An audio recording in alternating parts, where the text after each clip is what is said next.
It's my honor and privilege to both be the president of the Urban Institute and to say welcome today.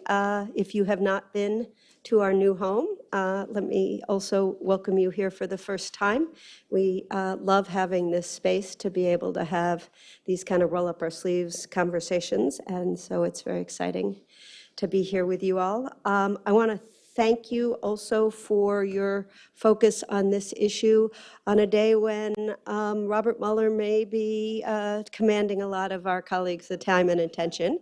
But I will say that we are having a discussion that is, I remember, the week I started at Urban, which we were just saying was 7.5 years ago, I was talking with Rudy Penner.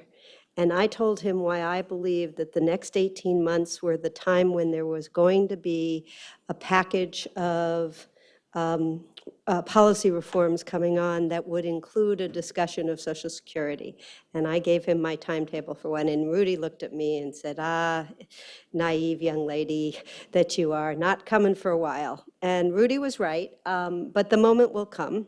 And what I've learned over the years is that it's the work you do in the leading up to the moment when you have policy reform that sets the framework, that leaves the groundwork, that gets people aligned. So while this is a critically important conversation today, that I hope we'll see its fruits both in hearings that we expect to see shortly in the House, but also ultimately in the inevitable legislative tackling of Social Security reform. So we're here today to talk specifically about Social Security and its economic impact on the well-being of African Americans. And I want to thank Kololo Kijakazi, who is an Institute Fellow here at Urban, for her leading this work here for us at Urban, and our colleagues and friends at the Center on Budget and Policy Priorities, where Kololo is also, are you still on the board? No, all right. I'm sorry. Well, she was a fellow there. I'm sorry. She was a fellow there years before. And also thank all of you for being here. If you want to join in the conversation, this is a small group. We're going to have a conversation, and I know there'll be lots of opportunities for that. But I also want to say you can join in the conversation online by using the hashtag #LiveAtUrban. And you'll notice on your program we have the Twitter handles for the people who are going to be leading the discussion. So you can join, comment, share their thoughts, things you agree and disagree with. And for those of you who are our virtual audience, both now or in the future, let me welcome you as well. And if you are joining us live, you can also join the conversation by emailing events@urban.org, and we can take your questions and weave it into the conversation. So here at Urban, we have recently celebrated a 50th anniversary.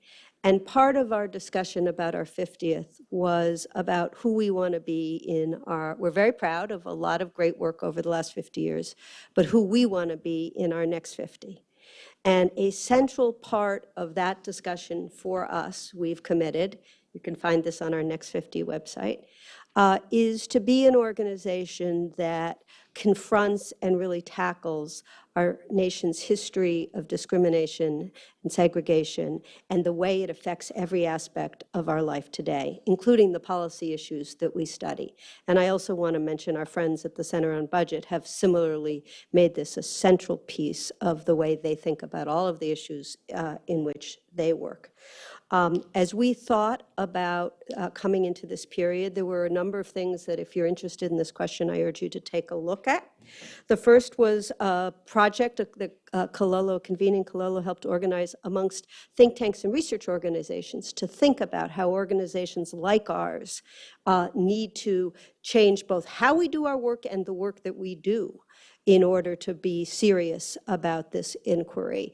And there's a discussion of best practices amongst research organizations that is a great product online.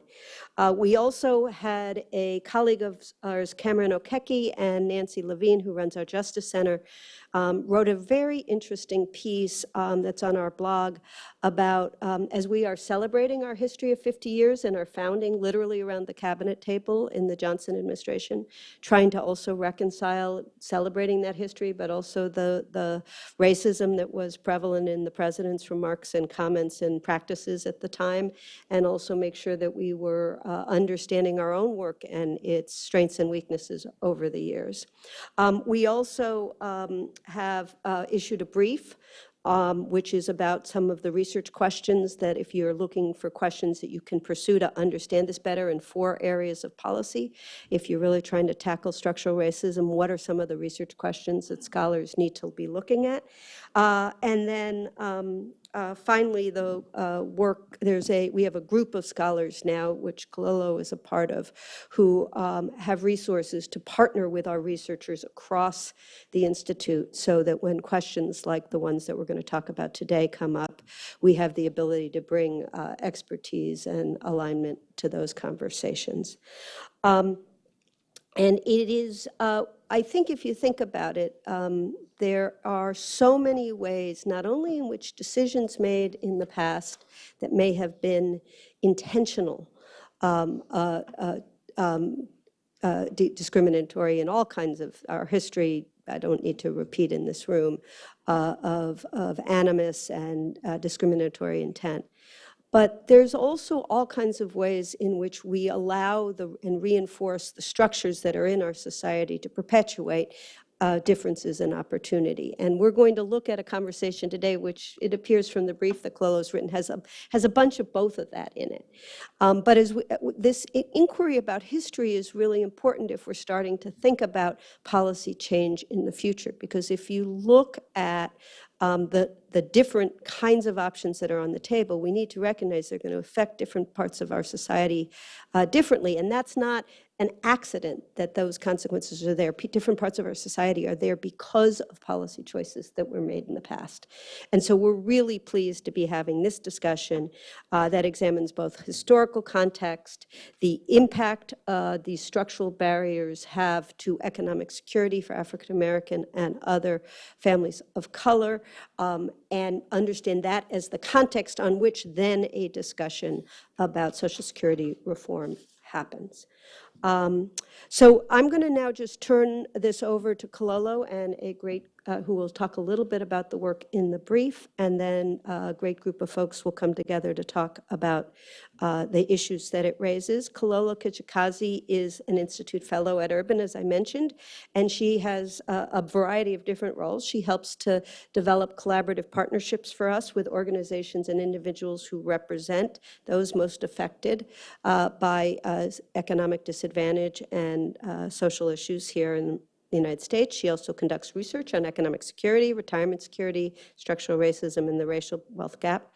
Before she joined us, she was a program officer at Ford, where she worked on economic security for working families, and also worked very hard to try to incorporate the voices and experiences of communities of color into all aspects of the work of research organizations and advocacy organizations and those doing the practice of economic security. She was, as I mentioned, a senior policy analyst at the Center on Budget, where she worked on Social Security, has been a participant in the White House Conference on Social Security, and testified on this subject before Congress. So she's a great person to lead us into the conversation. Thanks, Kololo, for your organizing help on this, and thanks everybody for being here.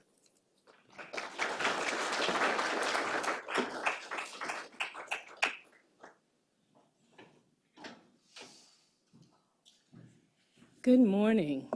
And thank you so much for being here for our release of this report on African American economic security and the role of Social Security.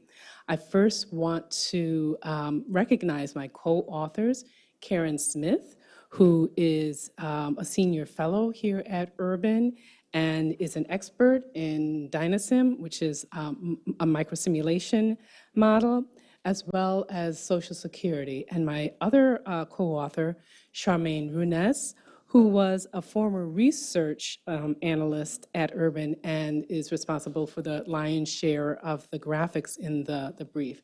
I'm not going to use slides today, but there are about 20 graphs and several tables and appendices, so there's plenty of data that you can dig into there. I also want to acknowledge, as Sarah did, the Center on Budget and Policy Priorities. which funded this project. And in particular, I want to thank Kathleen Romig, who is here, and Paul Vanderwater. And as Sarah mentioned, I used to work at the Center on Budget, which is where I learned, wrote about, and spoke about Social Security. And at that time, we were assessing the impact of proposals to privatize Social Security and the effect that would have on families of color and women in comparison to the current program. This brief does not address privatization, since that issue has not been advocated very much recently. This brief does address the importance of Social Security to African Americans, but it focuses more on the evolution of the program from one that began with some structural barriers for African Americans to a program that has overcome this original systemic barrier and is now designed to help compensate for structural racism in the labor market. Social Security was created in 1935 as part of President Roosevelt's New Deal, but the social insurance program covered workers who were regularly employed in commerce and industry. Two of the occupations that were not covered were domestic work and farm work. And at that time, 65% of African American workers were employed in these occupations. During the upcoming discussion, we're going to go much deeper to explore the reasons why domestic and farm workers were not covered. But regardless of the reasons, this decision resulted in a disproportionate share of African American workers being excluded from coverage compared to white workers. Although African Americans made up about 11% of the labor force in 1930, they made up 23% of the workers who were not covered by Social Security when it was enacted. But as I said, the program has evolved. In subsequent years, legislation was passed that made the program nearly universal, included dependents and workers, dependents of workers, and added disability benefits and survivors' benefits. However, structural barriers in the labor market, including racial and gender discrimination, result in African Americans facing greater economic insecurity, both during their working lives and in retirement. Compared with white workers, African American workers typically face higher rates of unemployment and lower wages at every level of education, and lower wages in every occupation. The duration of unemployment is longer for African American workers, and they are also more likely to hold part-time jobs, even though what they really want are full-time jobs. African American women experience both racial and gender discrimination in the labor market.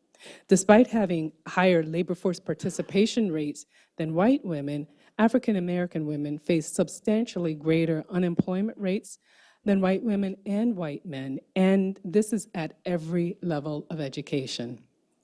The gender wage gap is felt by both white women and African American women, but is greater for African American women. Projections by the Institute for Women's Policy Research indicate that it will take 40 years for women to reach pay equity if change continues at the current pace. However, for African American women, it will take a century. Racial and gender discrimination in the labor market affect whether workers will have access to employer-sponsored retirement savings plans and whether they will have sufficient earnings to contribute to those plans. In addition, years of work and wages are used to determine Social Security benefit levels. Consequently, benefits for African American families are substantially lower than benefits for white families, even though the Social Security benefit formula is progressive. Even after receiving Social Security, African American families are more likely to experience poverty than white families. Numerous organizations and commissions have proposed changes for the Social Security program to improve benefits and to strengthen the program's financing. Our brief examines several of these proposals and the projected effect on African American seniors. The basic minimum benefit was proposed by the Commission on Retirement Security and Personal Savings, and it would give beneficiaries who earn low Social Security benefits a supplement on a sliding scale starting when they reach full retirement age. This proposed policy is projected to close the Social Security income gap between African Americans and white seniors in the bottom income quintile by 2065. And poverty rates would fall by 47% for African American seniors and by 41% for white seniors compared with rates under the current law. The Commission to Modernize Social Security proposed to reestablish benefits to children of deceased or disabled workers if they are pursuing post-secondary education. By extending benefits to students through the age of 22, education costs would be less of a barrier, particularly for African American students. Caregiver credits for up to 5 years have been proposed for parents either out of the labor force or working part-time due to caregiving.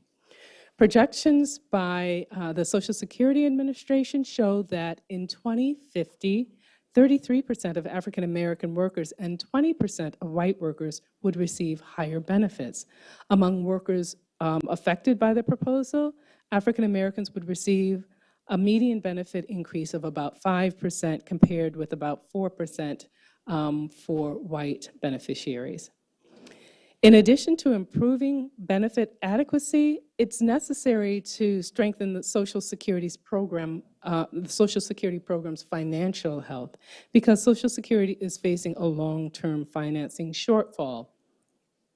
The Social Security trustees estimate that if no changes are made in the program, it will have sufficient revenue to pay for 100% of the benefits through 2035. After that, revenue from payroll taxes and other Social Security taxes will cover about 75% of benefits. We look at two proposals to address this. The first is to gradually raise the maximum amount of wages that are subject to the Social Security payroll tax until the share reaches 90% of national wages. Currently, workers are required to contribute payroll taxes on earnings up to $132,900, and this is about 83% of national wages. Workers who earn less than this contribute payroll taxes on 100% of their earnings, but workers with the highest earnings contribute payroll taxes on only a fraction of their earnings. This proposal would substantially increase the share of high wage earners contributing payroll taxes on all of their wages, and it would improve equity. The second proposal is to improve the program's financial health is to limit spousal benefits going to people who have limited work records but are married to high wage earners, and this would only affect new beneficiaries. We also examined some proposals offered by commissions and organizations that would result in benefit reductions for all seniors. One proposal is to increase the full retirement age, or the FRA, from 67 to 69. Both African American and white beneficiaries would see a substantial reduction in their benefits, about 6%, if they retire at 69. This proposed change is based on the presumption of a longer life expectancy, but African Americans experience a shorter life expectancy than white families, white workers. And moreover, African Americans typically face greater health challenges than white workers and may find it difficult to remain in the labor market until the full retirement age. So currently, if a worker retires early, his or her benefit is permanently reduced to compensate for each additional month of benefits that are received before age 67. If the full retirement age were increased to 69, workers retiring at age 62 would have their full benefits reduced by 40%.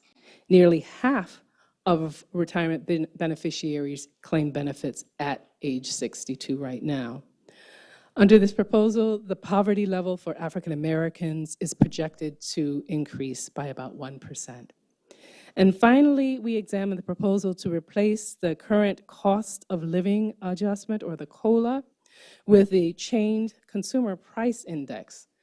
The COLA compensates for inflation by increasing benefits in years when there is inflation.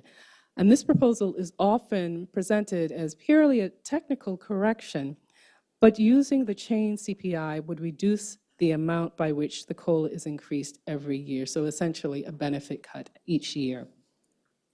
I'll conclude by saying that this research is intended to inform efforts to enhance beneficiaries' financial well-being and the Social Security program itself, as well as make the program more equitable both now and in the future. And now I want to invite my colleagues up who are going to participate in the discussion with me. And this discussion will be moderated by Kathleen Romig, who is a senior policy analyst at the Center on Budget and Policy Priorities. Trying to adopt her. Okay.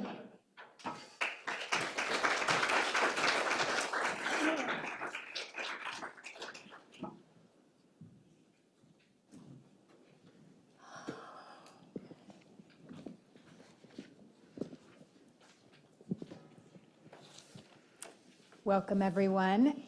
First of all, I just want to say on behalf of the Center on Budget and Policy Priorities how delighted we are about the release of this paper today. As Kilo and Sarah mentioned, it's part of our larger effort to improve our work on racial equity, and we're just really happy that this is part of our joint work with Urban and of contributing to the work on this issue. I'd also like to introduce Maya Rockymore-Cummings, who is the president of Global Policy Solutions, and as many of you already know, is a long-standing Social Security wonk on Capitol Hill and elsewhere. Nancy Altman, who is the president of Social Security Works, as well as on the Social Security Advisory Board, and recently wrote a book about the history of Social Security. So as Sarah said, it's so important to understand the history before we move forward to look toward the future. And because Nancy just wrote this book, I would love to start back in 1935, its Social Security's origins, to explore a little bit further this question of why initially were domestic and agricultural workers not included in the Social Security system. Nancy has really dug into the contemporaneous records on this, and I'd love to hear more. Thank you.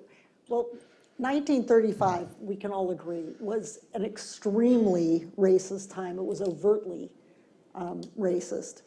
And yet, when I really had delved into the history, I didn't find any evidence that the Social Security program, these workers were excluded for racist reasons. In fact, and I'll go into that in a second, and a lot of evidence that there were other factors that caused that. There was a big debate within the administration, and of course, as racist as that time was, the Roosevelt administration was quite progressive on these issues. They integrated the federal workforce, they took other steps that people have said historically until the 1964 Civil Rights Act were the most important steps that were taken. So it was very racist, but on the left of that racism was the Roosevelt administration. They had very serious debates about whether to make the program universal from day one or to start just with commercial and industrial workers, where it was obviously the easiest part to administer, and make sure they had a strong start before they started adding, which was about half the workforce. It was about 56%. So in addition to domestic workers, sharecroppers, agricultural workers, casual workers, they also were excluded, were professionals, so doctors and lawyers, ministers, nonprofits were excluded. So there were the federal workforce was excluded, state and local were excluded. As I said, it was about half the workforce. There were about 20 million workers that were excluded, and about 15 million were white, and about 5 million were African American, so it was a larger percentage. When the bill was introduced, it was universal. And at that point, Charles Houston, who was the dean of the Howard University Law School and general counsel of the NAACP, testified on the bill in both the House and the Senate. And he was against Social Security, and he was definitely against having those groups included. He was concerned benefits, taxes started in 1937. Benefits weren't going to start being paid till 1942 because you had to earn enough credits.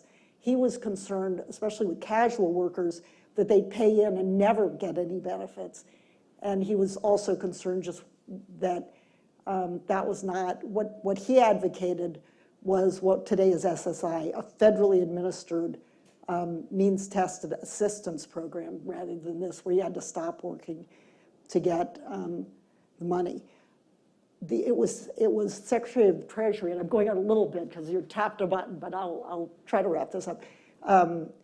The Secretary of the Treasury, Morgenthau, who was the one who came to Congress and said, we've looked at it, we can't administer this. Why did he say that? Some of it was because they were the enforcement agency, but the other, again, we have to look at it in context. This was the beginning of 1935. Prohibition, and we don't even think about prohibition anymore, had just ended the December of 1933, so just a little more than a year before prohibition had ended. These Treasury had been spending over a decade trying to enforce what was impossible to enforce. And they were getting beaten up by all the members, all the congressmen of who were behind the temperance movement. You got to enforce, how come there aren't more raids and all of this? And what they didn't want to do was take on another big task where there were going to be scofflaws, where they were not going to be able to enforce it, and Congress was going to beat up on it. Morgenthau talked about it in his testimony. And let me just make one other point on this, and that is that there were 3 people who were instrumental in this, who wrote books about Social Security. It was Arthur Altmeyer, Ed Whitty, and Francis Perkins. They talked about, there was no question, there were 11 titles in Social Security, in the Social Security Act of 1935. Title I was the predecessor to the SSI program. It was means-tested grants to states.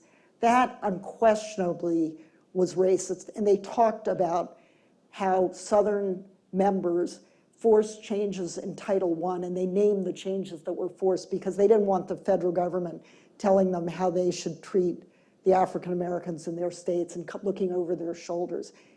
But they didn't say that about Title II, and to me it doesn't make sense that they would be clear about the racism of Title I and pull their punches on Title II. But I think that's part of why there's a misunderstanding today, because part of the Social Security Act, Title I, definitely was born in racism, and that racism has continued through in the way SSI is administered even today. Title II, it was the Roosevelt administration, and they were concerned that this be rolled out in a way that really worked. Mm-hmm. So let me, you and I have had these. We've had these conversations. Conversations. I've got to say, when Cololo invited me, I said, oh, I hope you understand my position on this. And she said, yep, go ahead. So, I mean, then you're arguing that the racism stopped at Title II of the same piece of No, legislation. not that the racism stopped, but that that the impetus to limit that was, and it had an impact, as Cololo has said, Yeah. that there were those, but at the moment it was done to make sure that the program could be rolled out. And let me say one more point about that too, and that is 1950 was when the agricultural workers and domestic workers were brought in. There's no question, that may have even been more of a racist time. It was 1948 was when the Dixiecrats left the Democratic Party. That's why Truman almost got defeated. They were upset because he had integrated the armed forces and so forth. So it's not like 1950 was this, post-racial period.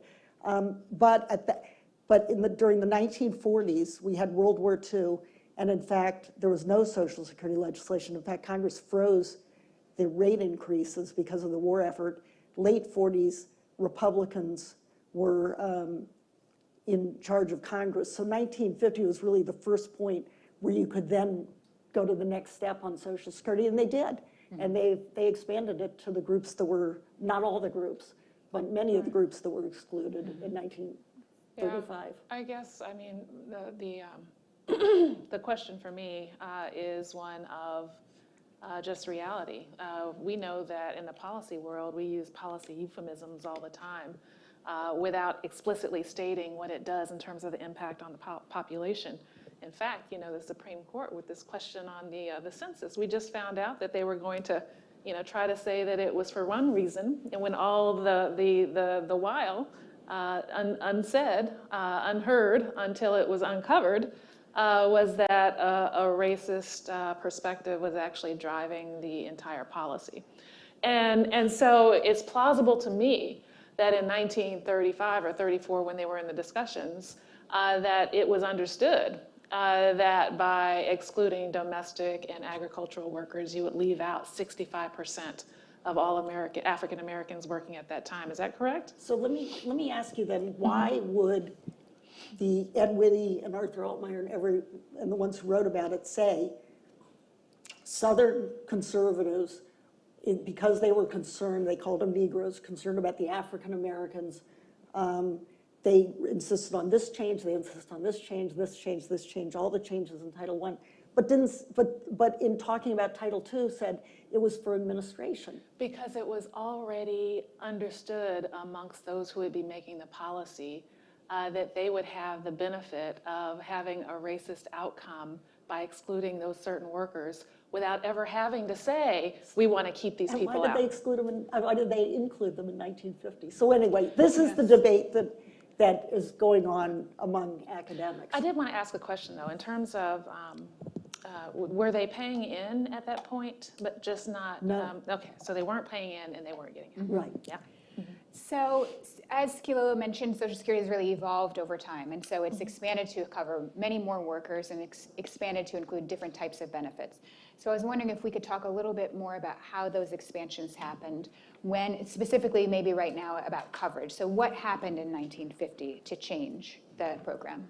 Sure. So 1935, there was an enactment. 1939, benefits were expanded to cover families, to cover spouses, although they were called wives. It was sexist. It was wives and widows and children. Then we had World War II, and that Roosevelt talked about taking on no longer being Dr. New Deal, being Dr. Win the War, and that was the focus. Then we had the late 40s, and Truman pushed. In fact, here's something interesting in today's debate about Medicare for All. They almost, the Roosevelt administration almost proposed universal health insurance, and they pulled that back too because they were, they were just concerned about loading this bill up with too many things. Truman tried as hard as he could in the 1940s to get that. He tried to expand Social Security.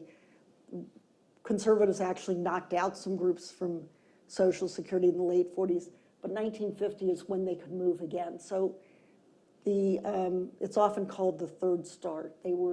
Because at that point, Social Security had diminished almost nothing. People were getting more from welfare than Social Security. So as soon as they could act, they enacted legislation, and even with President, so in 50 and 52, then Eisenhower was elected, and there was some question where he was going to come out, but he finally came out for expanding Social Security. 54, it was expanded. Disability insurance was expanded in 56, more expansions, 58, 1960. Then we had Medicare in 1965. 1972 was a really big expansion when everything was automatically indexed. And then we started in the anti-Watergate, anti-government, conservative, Reagan Revolution stuff, and that's when all the cuts have happened since that point. So looking specifically about how these changes over time have affected African American workers and families, and of course anyone can jump in here, how did the addition of, for example, disability benefits, survivors benefits, and as Kilolo mentioned, we used to have these student benefits for college students, how did those new types of benefits affect African American workers and families? I mean, it was a huge benefit to African American workers and families. And when you're looking at Social Security, it's race neutral. The program is race neutral on its face in terms of, how the law is written.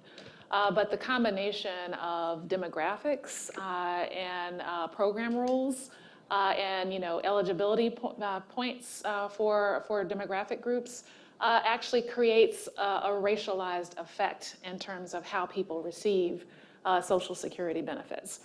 So the circumstances of African Americans are such that they are very low earners.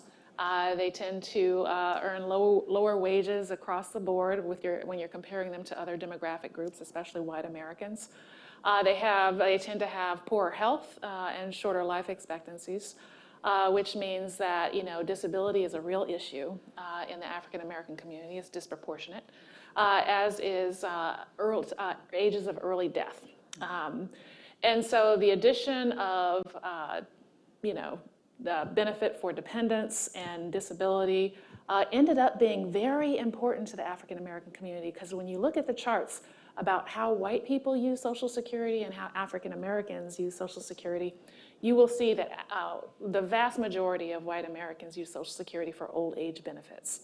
Approximately half of African Americans use it for disability and survivor benefits. And so, that shows you that in that chart, you're seeing, shorter life expectancies, you're seeing greater instances of disability, and a lesser reliance on the old age factor because of those other health-related reasons. Let me just add to what Maya said.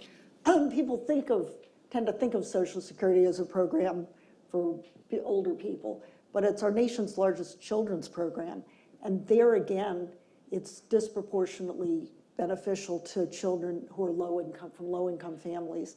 And those are often children of color because their parents are in physically demanding jobs, often have less good health care, and as a consequence, for the same reasons, children receive disability and survivor benefits when a parent who's supporting them or a grandparent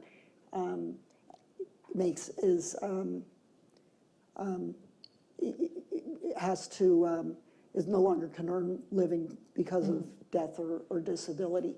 In fact, there's legislation in Congress now, I think it's Casey, I should have checked, to make it easier. The Social Security is the major source of support for what some call grand families, grandparents supporting grandchildren.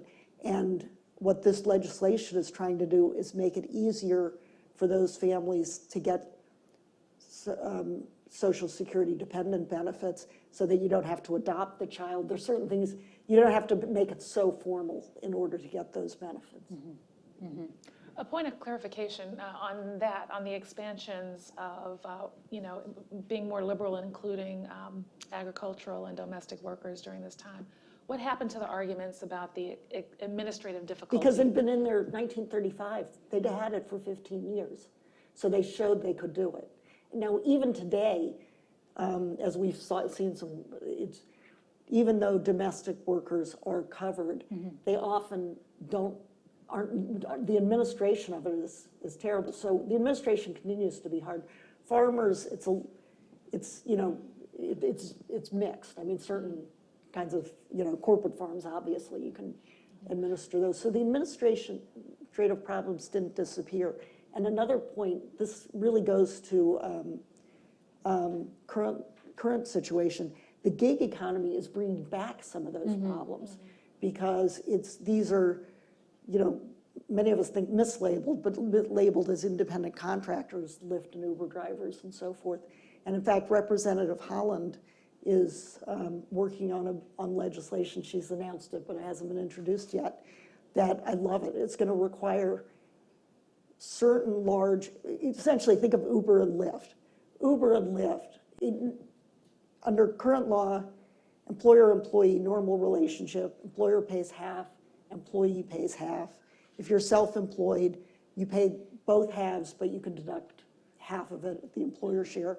And what she's saying is for Uber and Lyft, the ones that are clearly abusing the system, they're going to have to pay it all. And so they can, so it's an interesting, and that actually is another reform that I think will help people of color disproportionately, because I think they're more often in the gig economy.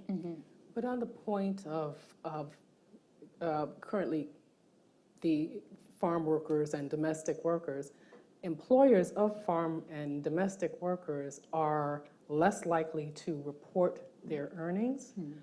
And so these workers continue to be more at risk of not receiving the credits that they should have for Social Security and qualifying for Social Security and getting the level of benefits that they've actually earned. So there do need to be some changes made to more closely monitor employers of domestic and farm workers, and also some research done to determine the extent of the problem. I mean, I agree that, to be fair, in some situations, the workers themselves will say, you know, pay me in cash. I don't want to have all this money taken out. So that but it is something where that's why we need better administration and better education, so people understand how important these benefits are. And higher wages, so that And people higher wages, can afford to yes. have $15 these minimum deductions wage. made. Yes. Definitely. Yeah, that's an excellent point. And of course, you know, agricultural and domestic workers today, it's still, our economy is still very racialized. And today, you know, Latinos are much disproportionately represented in those occupations. And also correct that it's a push and a pull, that often people either don't understand the value or simply can't afford those contributions. And so it's a problem on both the employer and the employee side. And it's really a devilish administrative problem to this day. Well, Yeah. and in addition to raising wages to living wages, Congress should expand the earned income tax credit. Part of the reason that was put in was exactly for this concern that lower income workers have so much taken out as FICA for Social Security, but that's offset with the refundable tax credit. The Republicans hate refundable credits, but it makes a lot of sense and it should be expanded.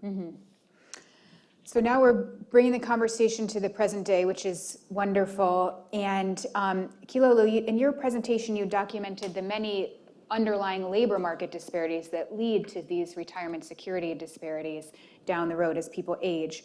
Can you talk to us more about how Social Security helps to mitigate some of those barriers for African Americans and perhaps how it could do better? Sure. I want to start by saying that when African Americans and white workers have similar circumstances with respect to education, income, job tenure, they participate in retirement savings plans and they contribute to these plans similarly, so at the same rates. And for African Americans, at least in 2013 when this was measured by EBRI, African Americans making $75,000 or more, they actually participated at a higher rate than white workers in retirement savings plans. Part of the problem is that the occupations in which African Americans are disproportionately in due to occupational segregation, and we have Algernon Austin here who has written on this subject, on the subject of occupational segregation. The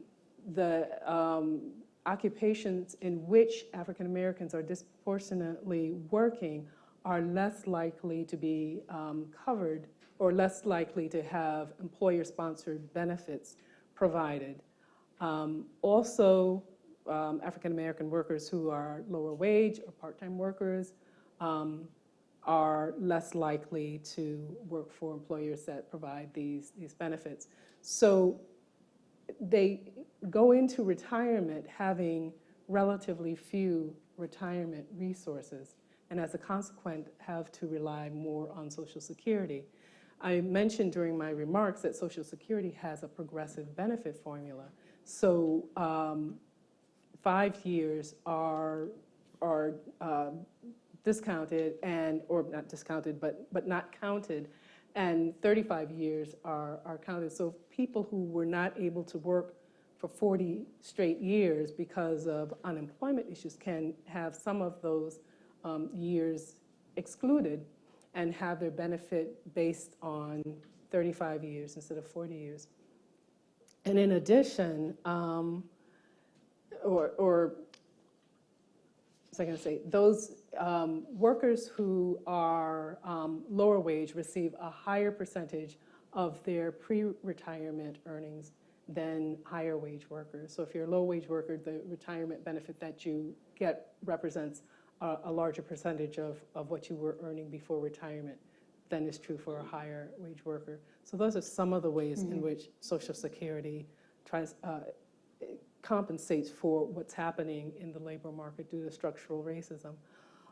But more can be done, and some of the proposals that we examined are examples. So the basic minimum benefit is one approach. It's one design of a minimum benefit which would attempt to lift more people out of poverty who otherwise would have been poor even after receiving Social Security. So right now, among seniors, African American seniors, even after receiving Social Security, 17% are still in poverty compared to 7% of white workers. Mm-hmm.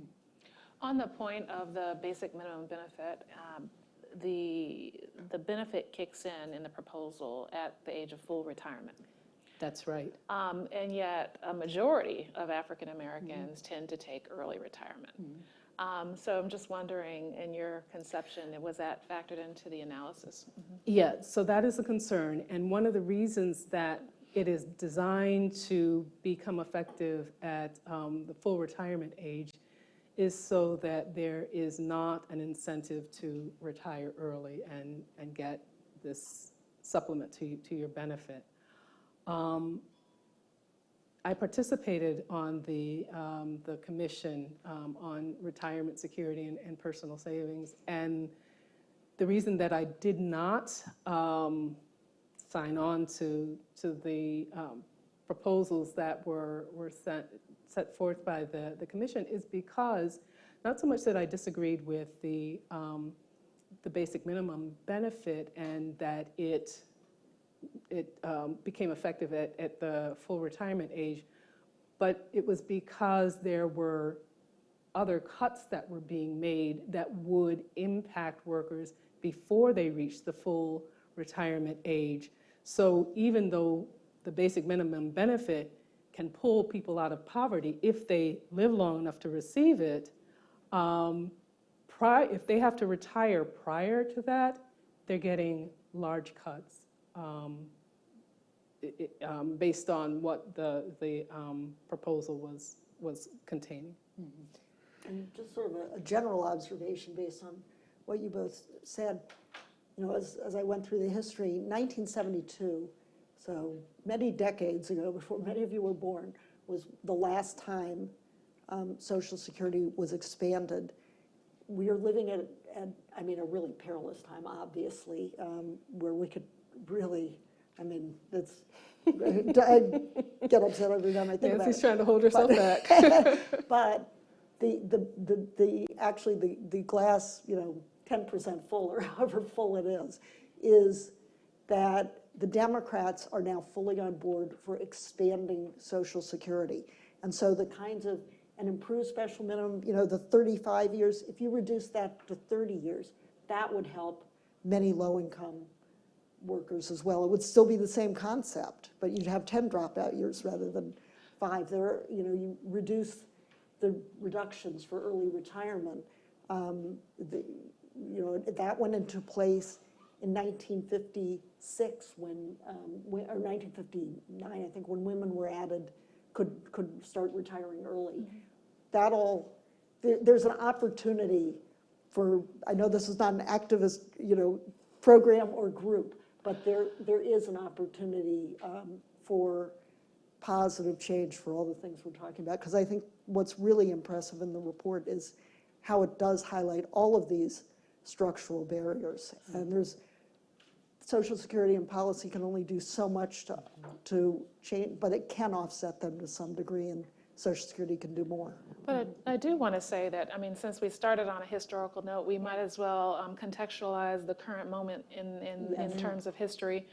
And that is that, as Kilolo mentioned in her opening remarks, in the late 90s through early 2000s, you had Republicans really advocating for ideas around privatizing Social Security. And then George W. Bush, when he won re-election in 2005, one of the first things he said was that he was going to basically work on a partial privatization plan and pass it. And he used the African-American male experience as the rationale for pushing for privatization. And so advocates from across the Democratic spectrum, if you will, basically came together and fought back a sitting president of the United States and defeated his partial privatization proposal. And most of those arguments were based on the racial argument, because Bush had started with the racial argument and the race and gender argument. I mean, you saw advocates from all kinds of backgrounds with the talking points on African Americans and why Social Security partial privatization would harm them, and why Social Security is of value to African Americans. And then fast forward a few years after that, advocates were sitting around saying, we're constantly on the defensive. What we just went through in terms of President George W. Bush should not be the case moving forward. And the consensus was to flip the script. Let's be proactive. Let's not be on the defensive. Let's be on the offensive. And let's push for the expansion of Social Security. And one of the organizations that Nancy is involved in has been a leader in that effort.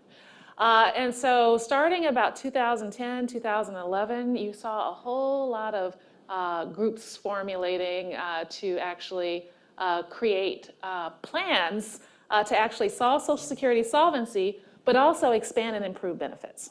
My organization created, along with some other organizations, the Commission to Modernize Social Security, which I co-chaired. We brought together organizations and groups representing people of color from across the spectrum and women to the table to go through a consensus process of examining how the importance of Social Security affected different demographic groups. And through that process, which took almost a year in length, we then came up with a document called the Plan for Our Future. And in it were a number of proposals for both improving benefits, but also addressing the solvency of Social Security.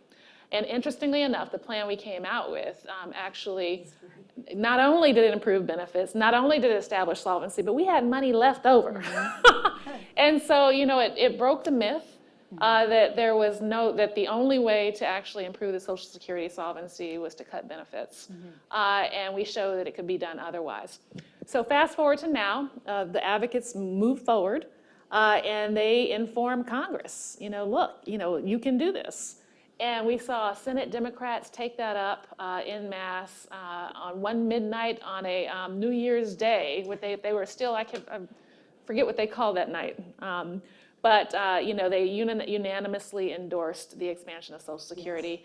And now you see Democrats in the House doing the same thing.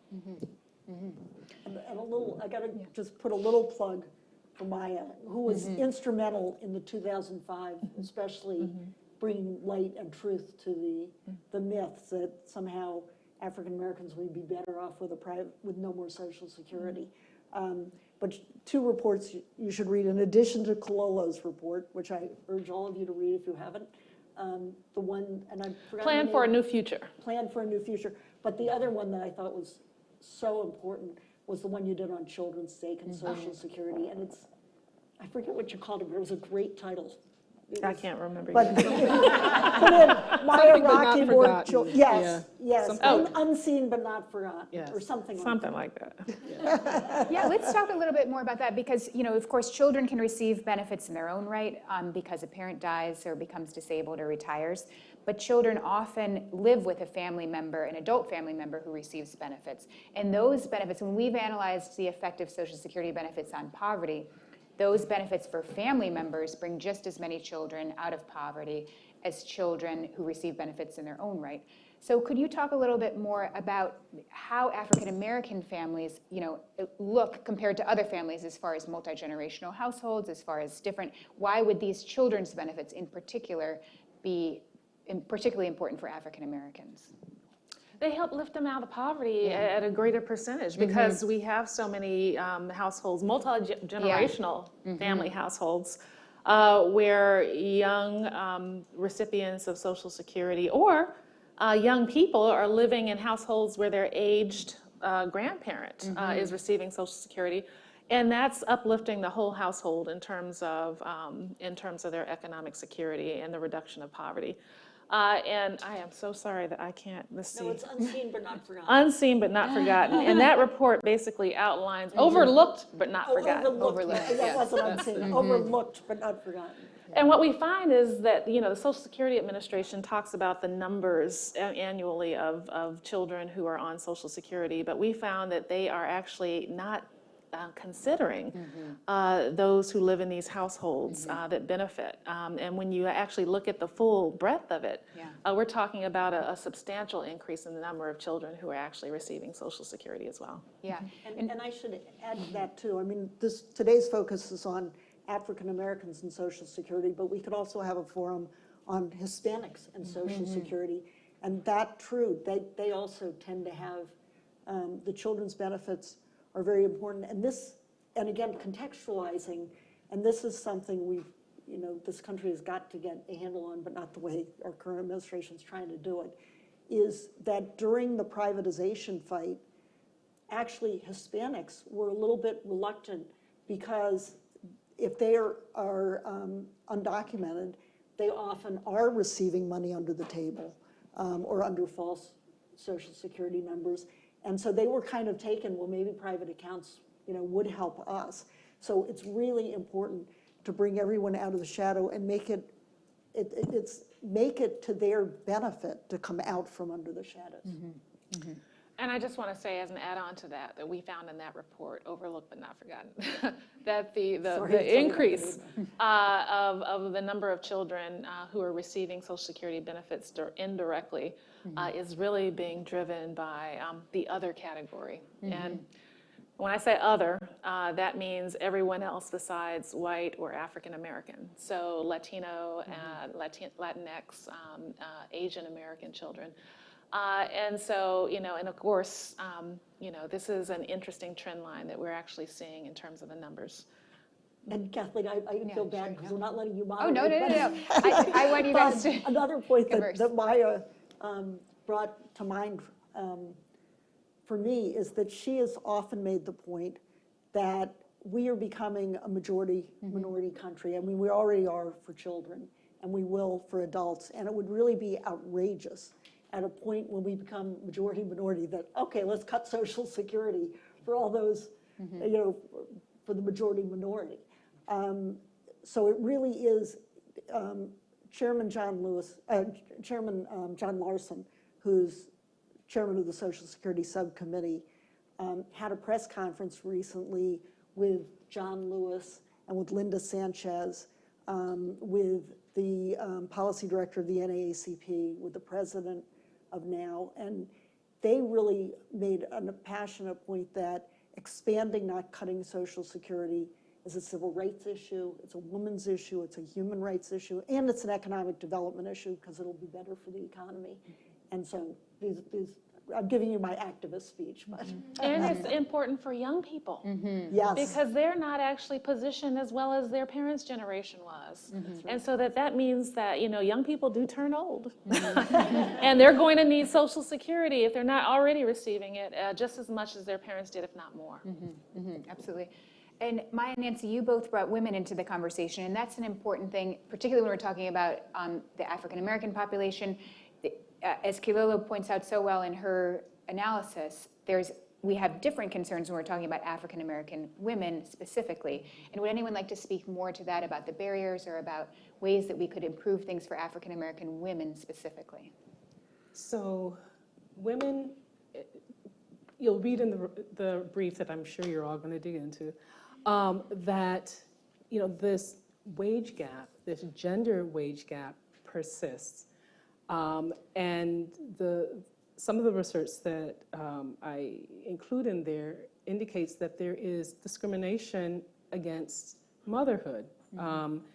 And consequently, when women take time out of the labor force to be caregivers, there's a penalty for that. Now, Social Security already, as I said, excludes 5 years in terms of determining the benefit, but there's more that could be done. And one of the proposals that we looked at is this caregiver credit, so that a caregiver, man or woman, who has to either leave the labor market or work more flexible hours or part-time, can get a credit for the time that, for up to 5 years that they are caregivers.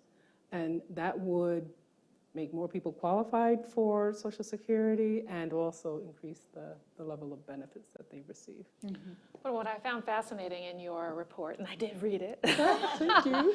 is that you make the point that Black women are engaged in the labor market and have a strong attachment to the labor market, more so than white women do, and are less likely to be able to take that time out of the labor market, but they're also more likely to be part-time workers.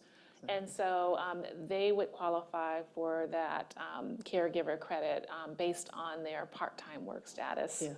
Kicking in. I think that's important to point out.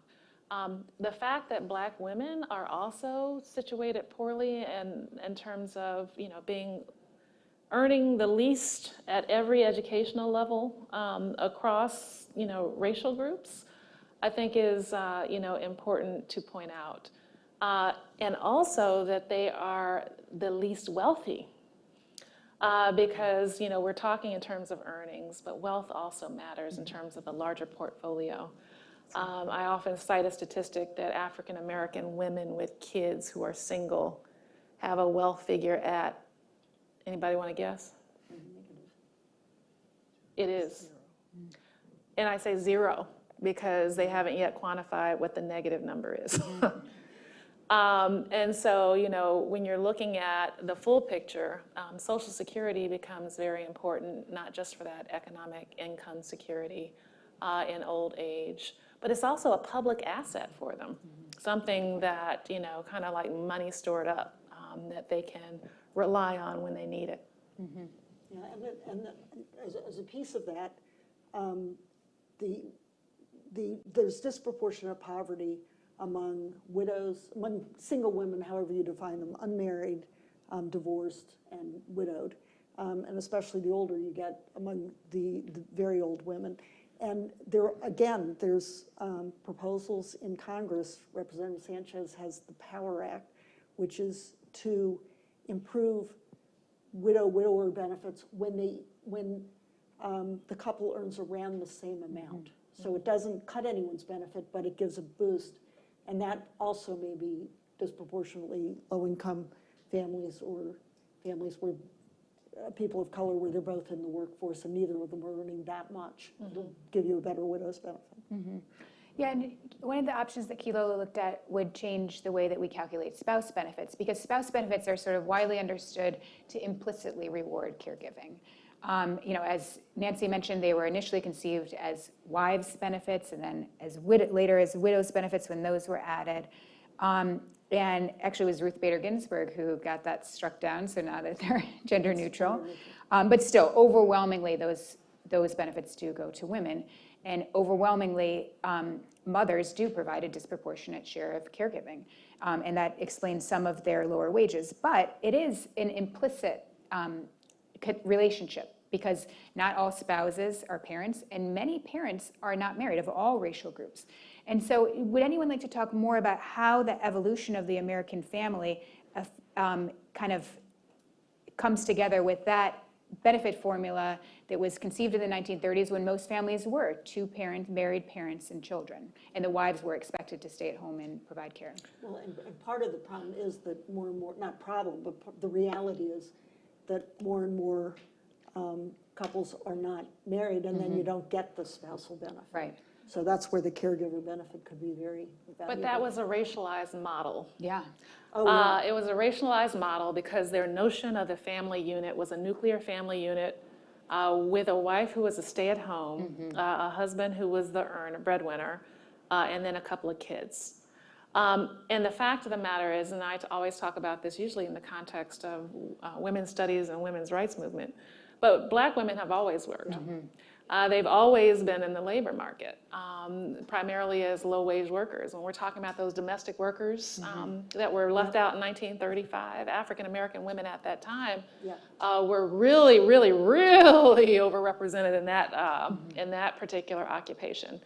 And so Social Security benefit formula was actually created on a model of an upper-income white family. Or a middle-class white family, if you will. And from that, we've evolved.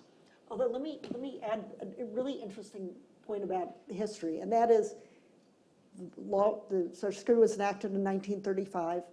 President Roosevelt called it a cornerstone on which to build. Sure enough, 1939, there were amendments, and before the amendments, there was an advisory council, 3738, that looked at the spousal benefits, and there was a heated debate. There was actually a proposal put forward in the 1937-38 council to have earnings sharing, so that you looked at the couple's earnings and you just divide them in half, and then if you're divorced, you get your half, or there wasn't a lot of divorce then, but you kept it together. And actually, it was he became Paul Douglas, who went to Congress from from Illinois after that, who made the argument, and they were arguing that women who work should get more than women who are just home. And it was the progressive who said, women who are at home, they are working, and that sort of cut the debate, and they went with it the way it is. But it was an interesting moment in the history of the program where we could have gotten earnings sharing. That's interesting. Yeah, and today we're having a big conversation about whether to expand Social Security to include paid family and medical leave. And so that workers who are taking time out of the workforce, and it is typically women who provide the care, particularly for new children, also for elderly parents or spouses, would be able to get a benefit now, and not necessarily a caregiver credit years into the future. So what do you think the racial equity impact of a proposal like that may be? Has anyone thought about that? I think because of what we've been talking about all morning, the kind of occupations that European Americans disproportionately are in, and African Americans and other people of color are disproportionately in, often whites already have that benefit through their employment. Women probably, a lot of us, if we had a child, could take a month off or some time off and get paid. It's people in low-income occupations who disproportionately can't. So I think giving a children's allowance or giving the whole concept of Social Security is it's replacing wages that are lost. And a time when wages are unquestionably lost is when you take time out of the workforce to take care for either an aging parent or a child. So in addition to getting credit in the future, I think it would be great if we had, again, back in the 30s, they talked about temporary disability as well as long-term disability, and you could think of this as a kind of temporary disability or sick leave. I think all of that should be part of our Social Security, and it fits within the concept of Social Security. And You know, we're talking about so many barriers that exist outside of the Social Security system, from birth, whether you're born into a family that has generational wealth, in the labor market, in terms of health and longevity. So how much do we think Social Security can or should be addressing these larger inequalities in our society? Do we think there are limits to how much Social Security can do? Do we think there are other things that we should be doing outside of Social Security? Oh, are you kidding me? Well, I don't The know. latter. Why don't I had a talk about feeling. Social Security, Okay. and then you talk about, Okay, that's a good okay. break. Social Security, as we've all been saying, is an incredibly effective and successful program. It's the nation's largest anti-poverty program, lifting over 20 million people out of poverty, including over a million children and so forth. But I think, and it offsets some of the institutional racism and other problems that we have in our culture. But I agree, it cannot do everything. And if you try to stretch it too far, it loses the consensus. I mean, one reason it's been so successful, I think, is because the Roosevelt administration was so clever in really understanding the American psyche and taking conservative elements like minimum wage workers have to pay on their first dollar, and progressive elements. It's our most redistributive program, but ultimately you can't push it either. It's really a universal program. It's supposed to be wage insurance. So people have talked, I mean, the younger people in this audience, you'll be more and more taking control, and you may have a different view of the past. But in the past, the American people have never been open to a uniform basic income. Now, I think uniform basic income makes a lot of sense. I mean, if, you know, but then I like the socialists who are running too. So it's, you know, you take one or the other. But I think given what we realistically can get through Congress, I think we do have to look at minimum wage and many other levers in addition to Social Security, and that's. So we're talking about centuries of officially sanctioned discrimination. Yes. And I'm sorry, we should have reparations in this country, but go on. And the fact of the matter is that I think that we found that just a set of civil rights bills in the 1960s didn't fix it. Yeah. And yes, while, you know, there were some policies that were put into place that had, I think, a really, really good impact, particularly affirmative action in higher education and some of these other things. I mean, a lot of us, you know, I come from a family where my grandfather only got a 6th grade education. And my father, you know, benefited from being in the U.S. Air Force, but in the integrated U.S. Air Force, so policies that actually push integration that allowed me not to actually get a poorer education through my K through 12 experience. I mean, all of these policies actually mattered and made a difference for a substantial number of African Americans, but not in a way that got rid of or fully addressed the scope of the problem. And so when we talk about the racial wealth gap and the racial income gap, and the fact that it would take, 200 years, 100 years for Black women to reach parity, but 242 years, I think the study was, that it would take for African Americans to reach parity with whites in terms of wealth. We need a whole portfolio of programs. First of all, we need to be intentional about making sure that we're building a democracy that works for all communities, that we're not building a democracy and an economy on top of that systematically marginalizes certain people who look a certain way. And that has been the case in the past. So in order to ameliorate that discriminatory practice in terms of how we've set up our society, we need to be intentional about building a diverse, multicultural society that works for all people. And that means that we need to actually embrace the notion of equity in education policy.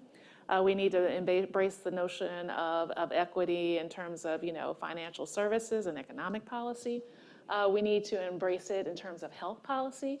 And by the way, for those of you who don't know, the Affordable Care Act, while limited in scope, it was not truly universal, but it was a step in that direction. We saw in the space of a few short years that the disparity in terms of access to health insurance actually closed for certain racial and ethnic groups. And it closed absolutely between Black and white children. And then they started mapping on what the effect in terms of the healthcare impact was, and they saw an improvement. But now we're seeing a reversal and unwinding of that bill, and so it'll be interesting to see what happens. But policies matter, and how we design policies across the board matter for this issue of building a multicultural democracy. And I am going to argue to you all here today, right here, right now, that this is the singular focus. It should be the singular and broad focus of our time in terms of how we build a society that works for all people. And in addition to equity, I think we have to also talk about, I was serious about reparations, making payment for the past, for past ills, and however it's designed. But the idea is it's not enough to say, okay, we're going to be equal from now going forward, because you're starting out in positions which is what your report really shows, that we don't have a level playing field until it's level, even equal. Yeah, and so this is a controversial issue. It's been done for Japanese Americans, It's been done for Native Americans, it's been done for Jewish Americans in the German context. And so the question is, it's not an illegitimate policy. It's been used for other population It was done groups. for slave owners. It was done for slave owners, got reparations for actually having their slaves taken away from them. Exactly. And so the question becomes is, why does it become illegitimate only when African Americans are seeking it? And I'll just add on, direct answer to your question again, no, Social Security can't do it all. And as Maya pointed out, the depth with which the structural racism goes needs many approaches and many solutions.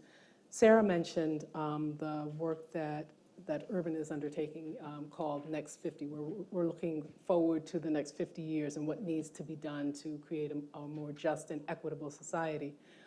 Several briefs were written. One of the briefs addressed structural racism and looked at four areas of where structural racism exists and four solutions to that.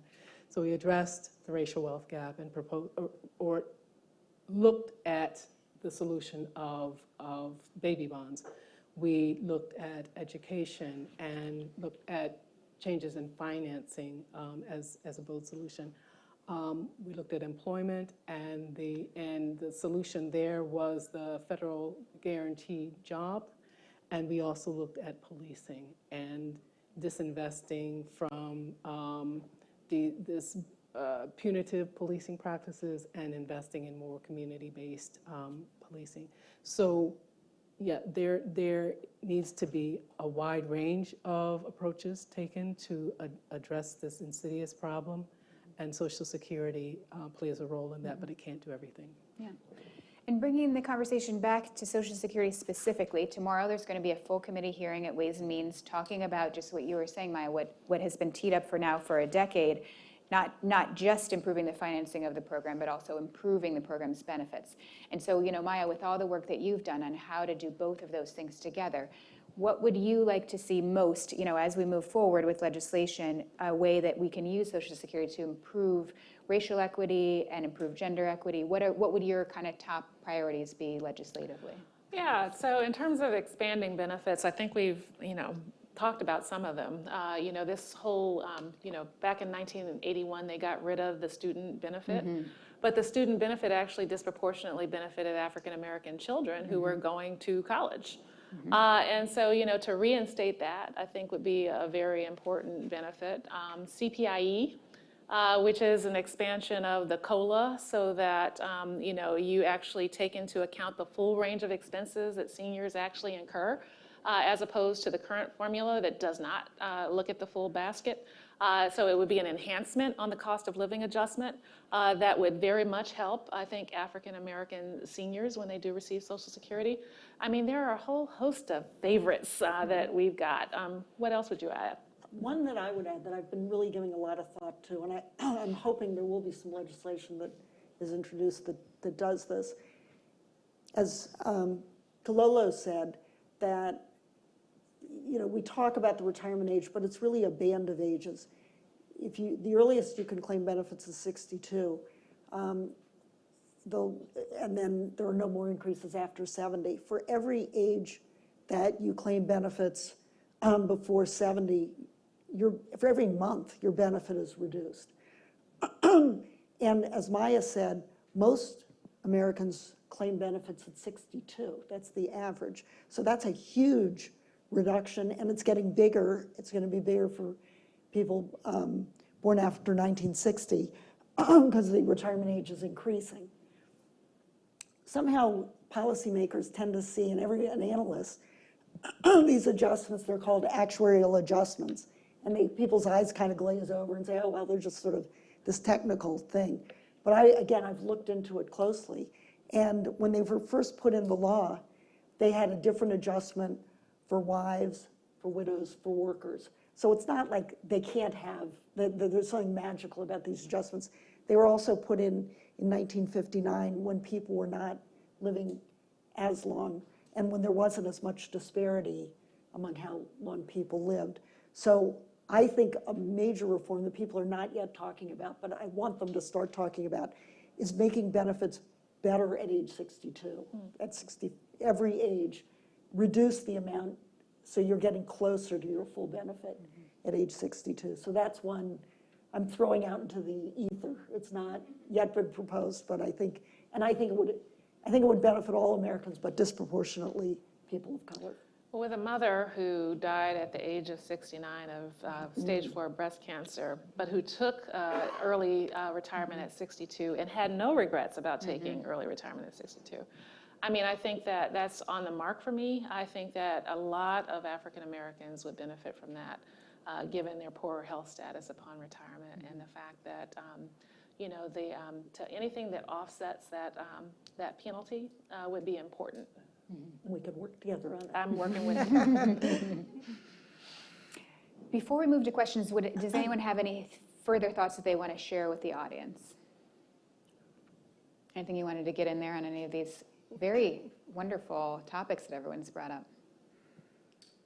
No? Show them. Yeah, I'd like to hear what Anxious to hear. they have to say. Terrific. Yes. Or ask or comment.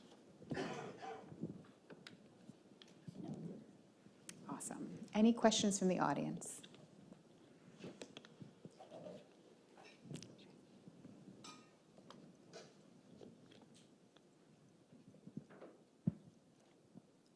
What, if you could speak to the people, because it's about, sorry, I'm trying to formalize what I'm thinking is kind of we have these discussions on this level and who isn't in the room. So who are the folks working or who are the folks trying to get this? And what do you say to folks? Because as it stands, I work at Legal Aid in the Public Benefits Unit, and talking to our clients, on the ground, there seems to be the scarcity. There's only a piece of the pie. So the pushback you get from clients isn't about the system, but about, look at this person who doesn't have, who's getting it. Why am I not getting it? I deserve it. So how do you, if it makes any sense of the jumble words I'm saying, how do you address the folks? How do you kind of push back on that argument and mobilize the people who are affected, not to see their neighbors as their enemy, as taking a piece of the pie, but like we can have more for all of us, when like the mentality on the ground is there's not enough and I deserve it and you're lazy and you didn't do anything and I work. There's also the argument of like, I put in the work for disability, Social Security disability particularly, I put in the work, I put in that money and now I can't get it because they said I improved my disability. So it's like all these arguments on the ground. How do you address the needs and concerns of the people who are affected, if any of that makes any sense? Yeah. Let me start, and the others can jump in. I think that's an excellent point that you're making. And I think what's really important to understand is that, and I think this is obvious, that, you know, those of us here on the stage are in agreement, but there are a lot of people who are fighting hard to get rid of Social Security, to undermine it, to turn groups against each other, whether it's the greedy geezers taken away from the millennials, or it's those faker disabled people who are taken away from these poor older people. I mean, there's a real attempt to divide and conquer. Franklin Roosevelt in 1936 said, it's an old strategy, talking about Social Security, it's an old strategy of tyrants to get their victims to do their fighting for them. And that's exactly what we're seeing today. We're seeing it much larger than Social Security. We're seeing it in the way that this administration is trying to divide us from each other. And it really is a hard task to figure out how, I think the 99% or the 1%, the Occupy Wall Street movement really changed the way we thought about things. People started talking about the 1%, in which they never did before. And the point I always make when people talk to me about that is that we are an extremely wealthy country. We are much wealthier than we were in 1935, certainly even 1972 when the program was expanded. We are at the wealthiest moment in our history, and we are the wealthiest country in the world. The problem is that all the money has been redistributed upward.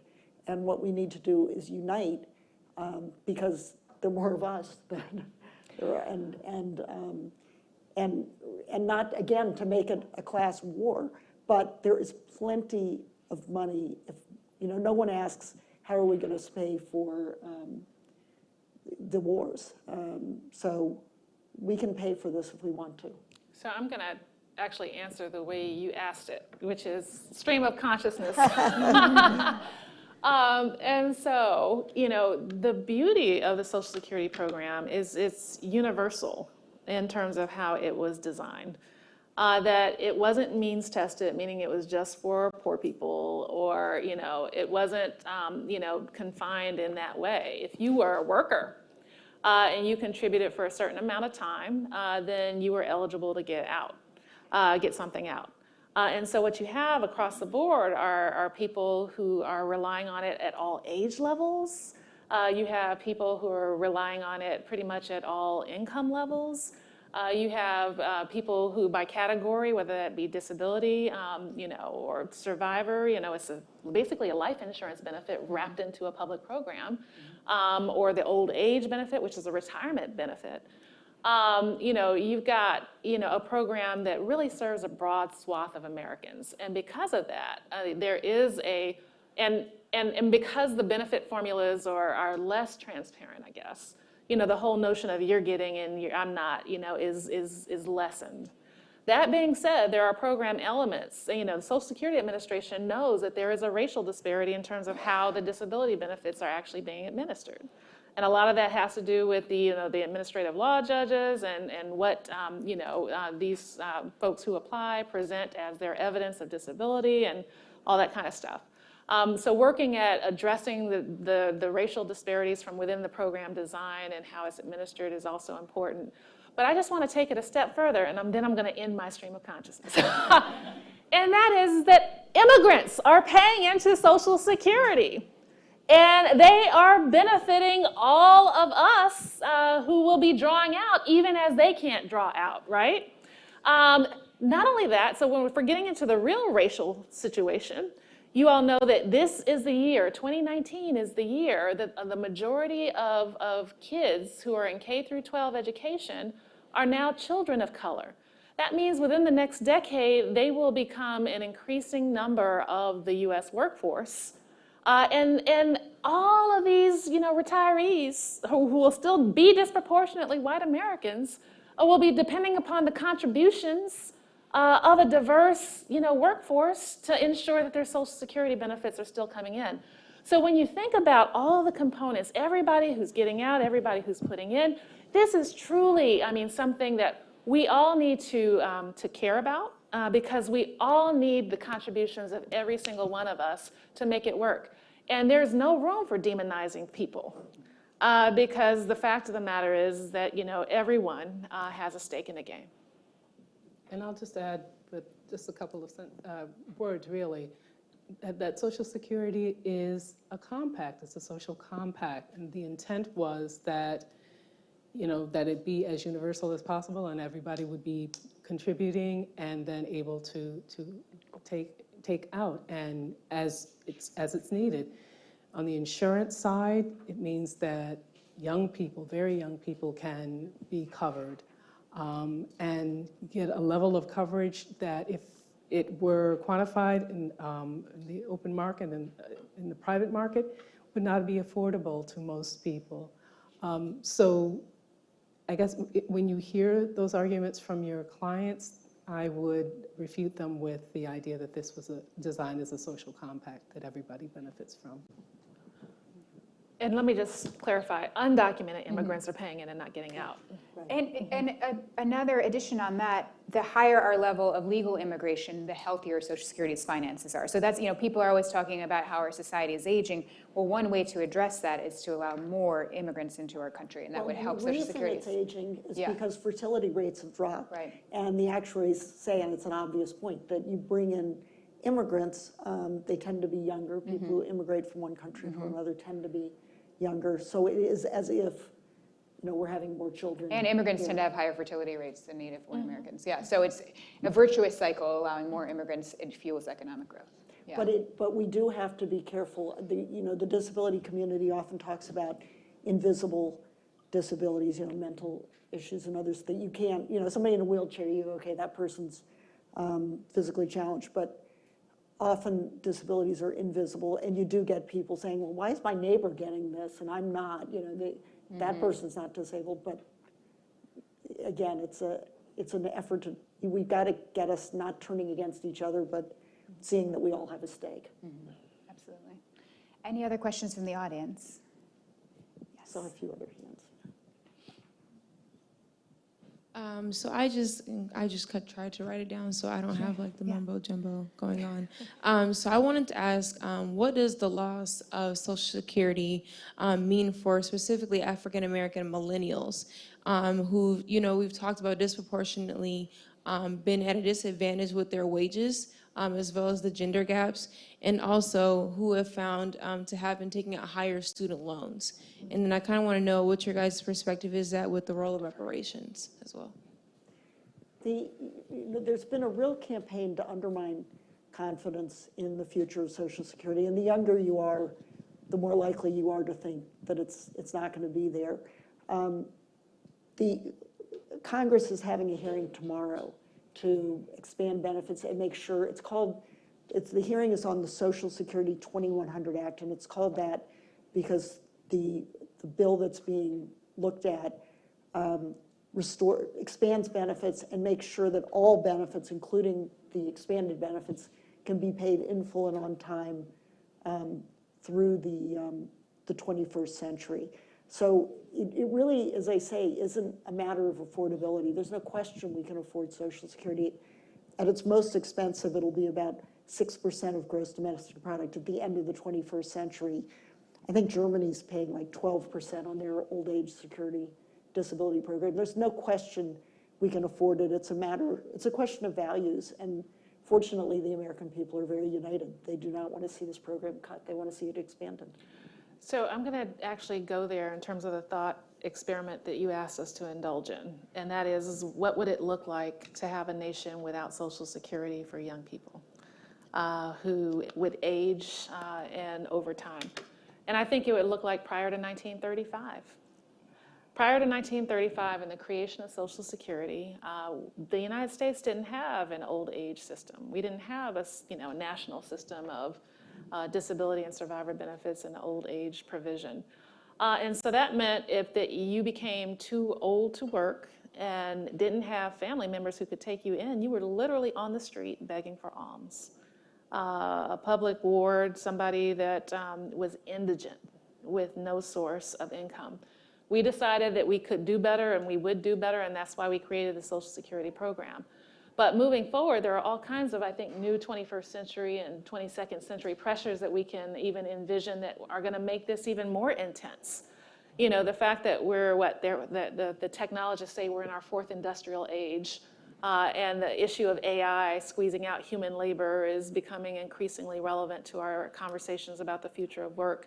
I mean, that's all going to be impacting millennials in a way that makes the provision of Social Security, and I agree with universal basic income as well, incredibly important to not only the policy conversation, but for the economic security of your generation.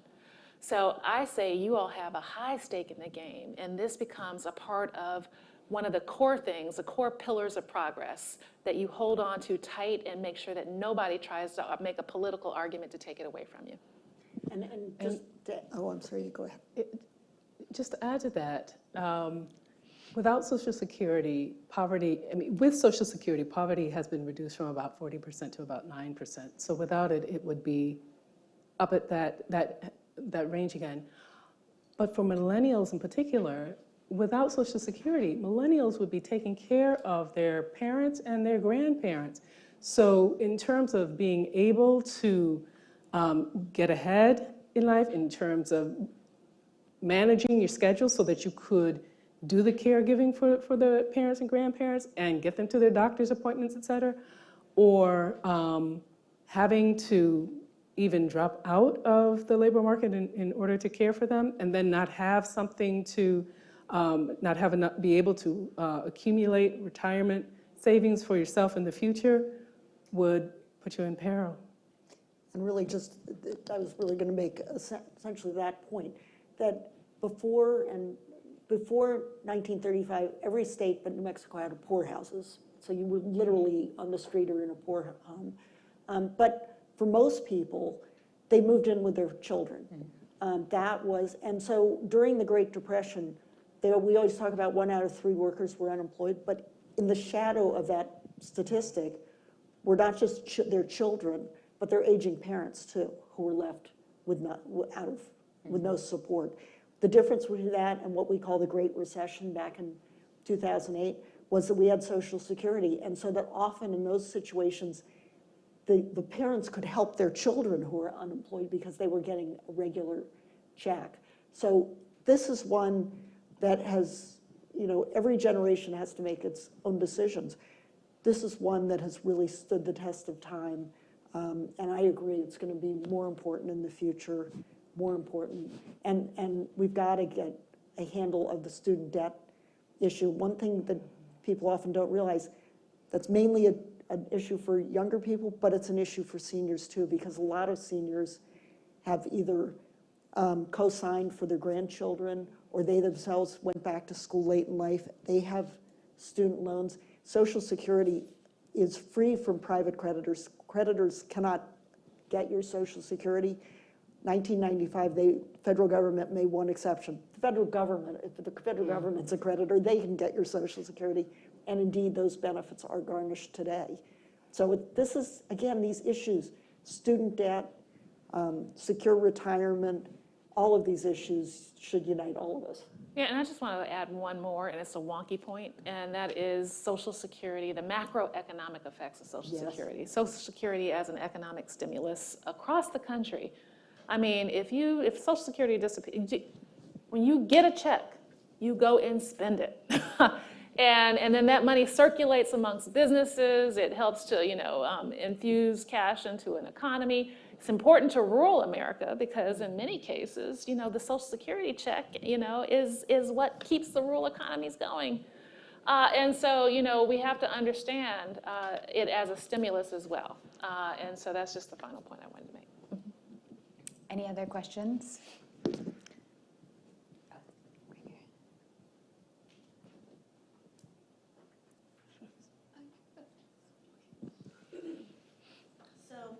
I just want to kind of piggyback off her question. So the youngest millennial is about 25, 24. So what about the generations that are younger, like my age? Because I'm 20, about to be 21. And how do we kind of get us to get into this fight for Social Security, get us to understand that this is going to be here for us and that we should care about this issue and not say, oh, it doesn't really matter because it's not going to be here anyway and we're not in that situation that we're getting older more fastly. What age were you when you had your first job?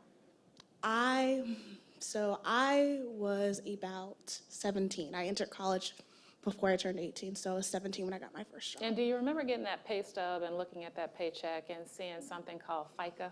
Yes. The FICA tax on that pay stub? Yes. And I know when I first I was a bagger at a grocery store when I was 15 and a half going on to 16.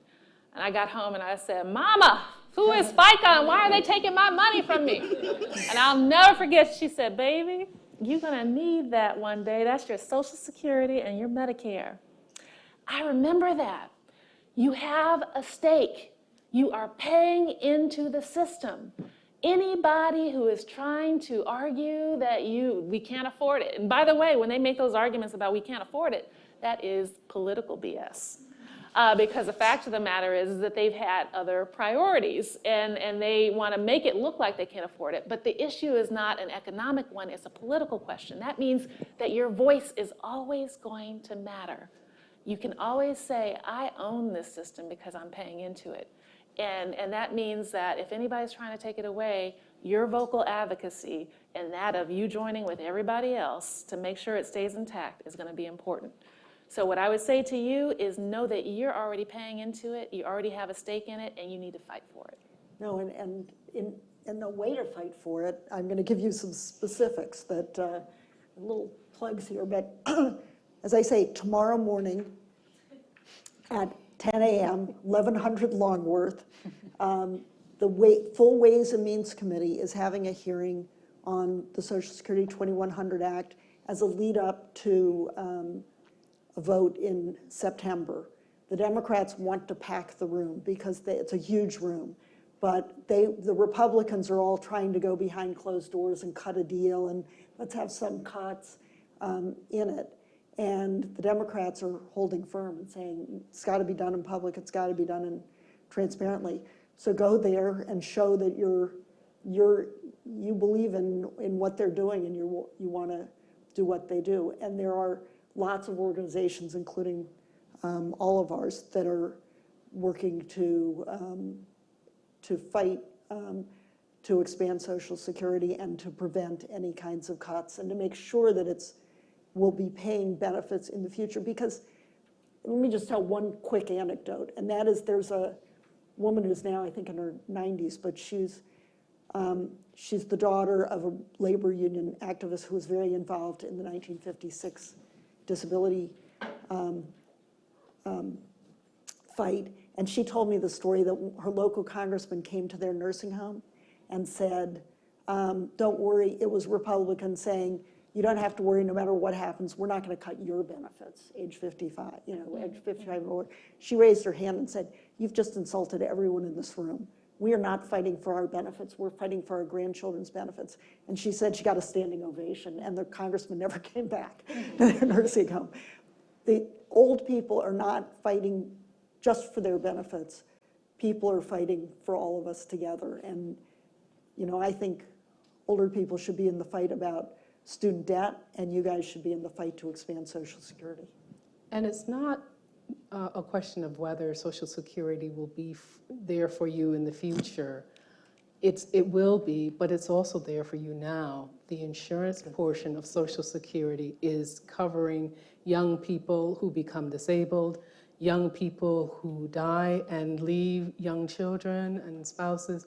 Social Security is already providing for you because it's insurance. Any other questions? I'd love to The share ours. Hills. Capitol? 1100 Longworth House Office Building. So not too far from here, just up Independence Avenue. There's one. Yeah, a great turnout would right be over there. Yes, fantastic. Stacy.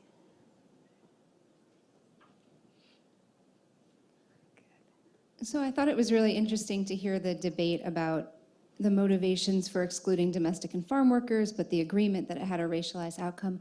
And I'm wondering about another group that still is a little outside the Social Security system, which is some public employees, and wondering, is there a racial gap in terms of who is in those jobs that are not covered by Social Security, and are there ways to change either Social Security or other policies to narrow that gap? Excellent question.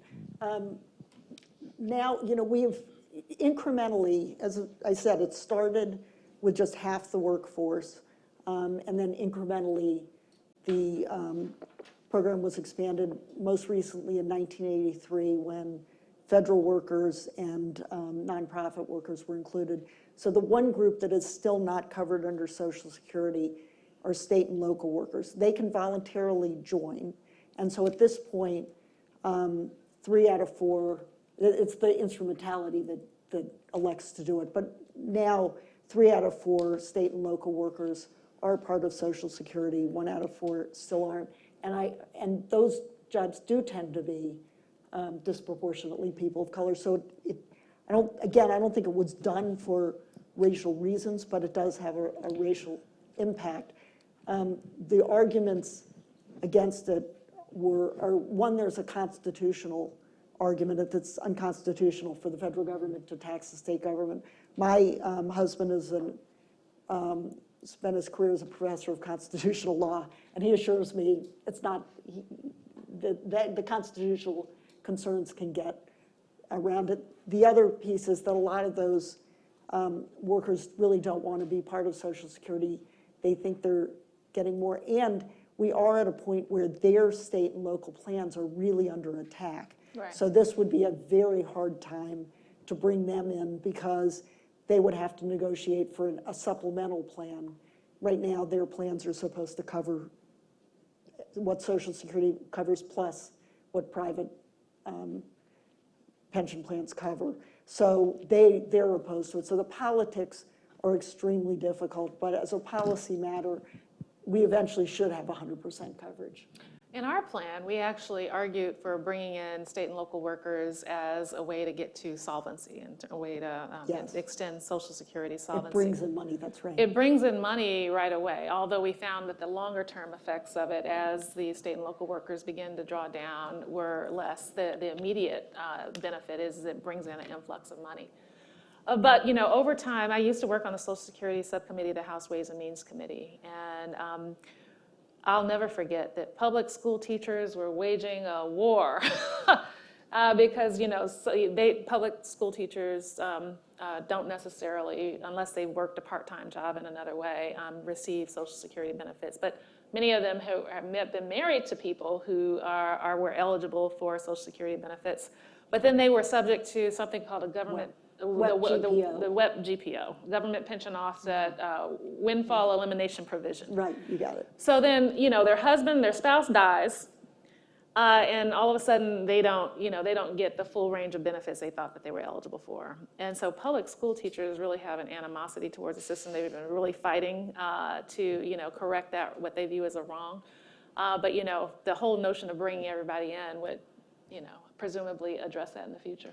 And this actually does go back full circle because I do think that bringing in state and local workers would benefit them. It's to their advantage to have this whole range of protections.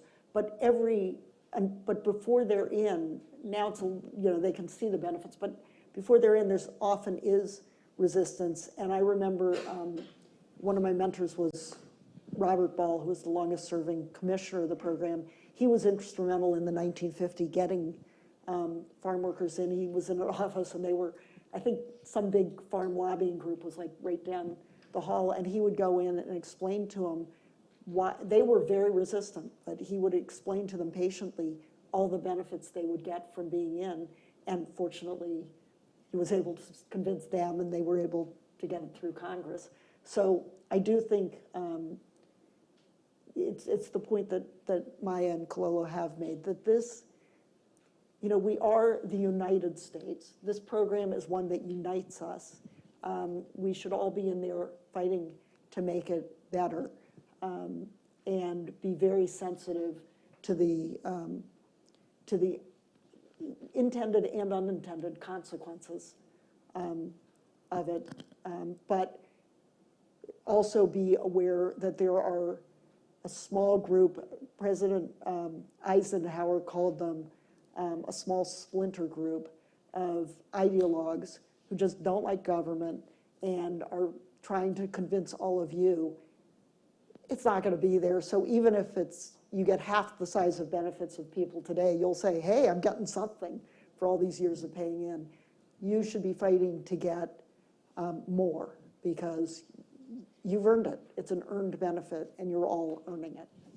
Well, thank you, Nancy. Thank you, Maya. Thank you, Kilolo. We're going to end it right there. This has been a wonderful discussion. Well, before Yeah. we end, we Yeah. want to hear from Marge Turner. Oh, sorry, I meant and the panel. Yeah, so before you leave, we just want to hear from Marge Turner, who is our Senior Vice President of Program Planning and Management.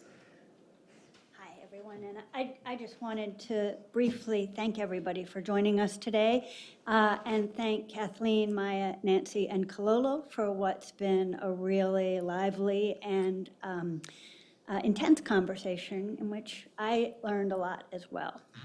And I want to thank the Center on Budget and Policy Priorities for its partnership on this and many other projects. Before we wrap up, I also just wanted to highlight a theme that I think has really animated this morning's conversation. This paper very explicitly incorporates a focus on the long-standing structural barriers and inequities in its assessment of how African Americans would fare under different proposals to improve Social Security. It doesn't just treat racial disparities as some kind of out-of-the-blue statistical phenomenon that we discover through our regressions, nor does it imply that these disparities result from the choices or behaviors of individual African American people. Instead, it recognizes the history and the persistence of discrimination, segregation, and other structural barriers that our country has built. Both the Urban Institute and the Center on Budget have really increased our efforts in recent years to take this kind of explicit and intentional approach, applying a racial equity lens to our work and making sure we're being explicit about those systemic and structural barriers when we study racial disparities. And we think taking that kind of approach is absolutely critical if we want to fully and accurately understand the current challenges we face, and if we want to get the pros and cons of reform proposals and other policy proposals right. And that is, more easily said than done in the work of researchers and think tanks.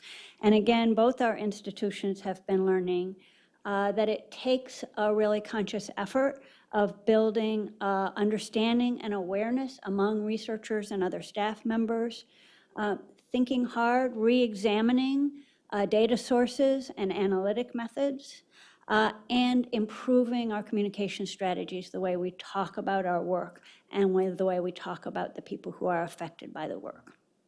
And so in closing, I want to thank all of you again for being here, but I especially want to thank Kilolo Kijakazi for her leadership in this institution and in the field for taking this kind of thoughtful and intentional approach to the work. And again, I want to thank the Center on Budget for being such a fabulous institutional partner. So, thanks, everybody.